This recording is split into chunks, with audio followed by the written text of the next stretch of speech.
Natasha, it seems strange that one Wall Street bank goes bust and an entire subcontinent suffers half a world away.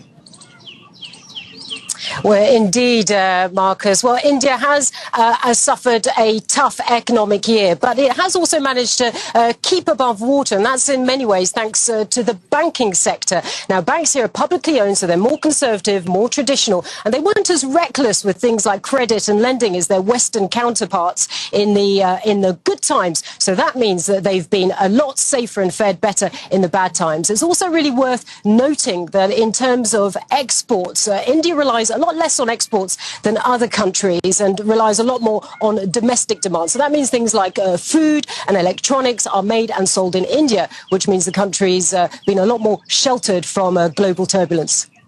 Natasha, Doug Herbert here in Paris. Good morning. By the way, I see you're not in New York, but you are in New Delhi, it seems. It doesn't look like New York there. India has survived the worst, obviously, but it's actually being hailed as doing a lot better than expected. It's almost being compared to China in many cases.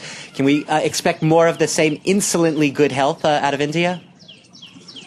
Well, as you say, India is doing better. But let's not forget, it has suffered a tough economic year. We've seen economic growth down from a healthy 9% to 6%. Now, that's positive growth, but it's still not the 8 or 9% that the government says it needs to try and alleviate poverty and move forward. But as you say, India has indeed started showing signs of a strong recovery, and that's thanks to some very sound economic management over the past year. The central bank has cut interest rates 6 times since October, and the government have launched 2 stimulus packages.